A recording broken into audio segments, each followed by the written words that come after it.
ঐক্যমত্য কমিশনের এই একাধিক কয়েকটা ধাপে বৈঠক হচ্ছে, এটি একটা উল্লেখযোগ্য ধাপ এবং এখন একদম স্পেসিফিক এজেন্ডা ধরে ধরে ৭০ অনুচ্ছেদ, নারী আসন খুবই গুরুত্বপূর্ণ। সেই বৈঠকটি একটি বড় দল বিএনপির পরে এখন জাতীয় পার্টি যেহেতু মাঠে ওই অর্থ নাই বললেই চলে, জামাত দ্বিতীয় বৃহত্তম দল, তারা গেল না এবং তারা যে কারণে গেল না সেই অভিযোগটা আপনাদের দিকে যে প্রফেসর ইউনূস এবং তারেক রহমান বিএনপি নেতা তাদের যে বৈঠকের পরে যে যৌথ বিবৃতিতে এর মাধ্যমে তাদেরকে ইগনোর করা হয়েছে। আমি তাদেরকে কোট করছি, ইগনোর করলেন কেন?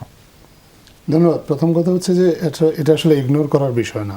আমরা সব দলের সাথে বিভিন্ন সময়ে আলোচনা করেছি, সব দলের প্রধানরাই আমাদের সাথে আলোচনা করেছেন, মাননীয় প্রধান উপদেষ্টা ওনার সাথে আলোচনা করেছেন। এটা একটা কন্টিনিউয়াস প্রসেস। এই প্রসেসেরই একটা পার্ট ছিল আসলে বিএনপি চেয়ারপারসন, একজন বিএনপি চেয়ারম্যানের সাথে মিটিং। কিন্তু আমরা যেটা ঢাকায় দেখেছি, যখন এই ধরনের মিটিংগুলো হয়, আপনার মিটিংয়ের পরে বাইরে গিয়ে যে কথাগুলো হয় সেখানে অনেক সময় মিটিংয়ের আলোচনাটা রিফ্লেক্ট করে না, তো যার ফলে একটা কনফিউশন তৈরি হয়।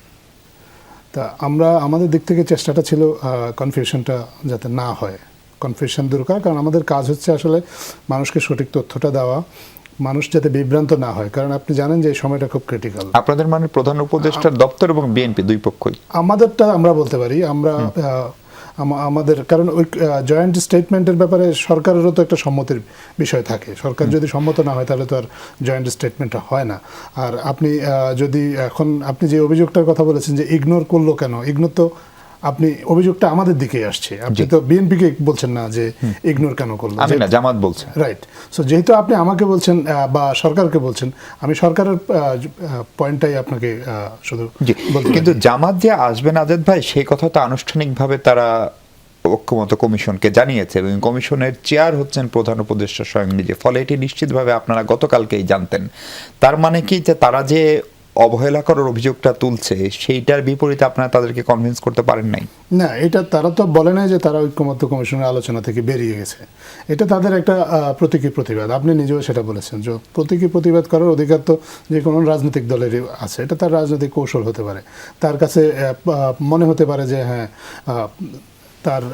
তাকে যে যতটুকু গুরুত্ব দেওয়ার কথা ছিল ততটুকু গুরুত্ব সে পায় না, এটা তার মনে হতে পারে। আমাদের দিক থেকে আমরা মনে করি যে আমরা শতভাগ নিরপেক্ষ থেকে কাজ করার চেষ্টা করে যাচ্ছি এবং আমরা সবগুলো রাজনৈতিক দলকে একসাথে নিয়েই আসলে কাজ করার চেষ্টা করছি। তা ওনারা যদি এটা অন্যভাবে দেখেন, ওনারা দেখতেই পারেন, এটা একান্তই ওনাদের সিদ্ধান্ত। ওনারা যদি এই আলোচনা থেকে একবারে বেরিয়ে যেতেন তখন আমরা মনে করতাম যে হ্যাঁ, এটা এমন একটা পর্যায়ে গেছে যে এটা নিয়ে আমাদের আবার নতুন করে তাদের সাথে বসতে হবে বা আলোচনা করতে হবে, এই শুধুমাত্র এই বিষয়টায় তাদেরকে কনভিন্স করতে হবে। এটা আমি মনে করি না যে এটাতে একেবারে পার্টিকুলারলি তাদেরকে এইখানে আসার জন্য আজকে আবার নতুন করে কনভিন্স করতে হবে, এরকমটা ছিল না। কিন্তু তারপরেও আমাদের সরকারের বিভিন্ন পর্যায় থেকে কিন্তু তাদের সাথে কথা বলা হয়েছে এবং হচ্ছে, এবং আমরা খুব বিশ্বাস করি যে আগামীকাল হয়তো তারা আবার আগামীকালকে তারা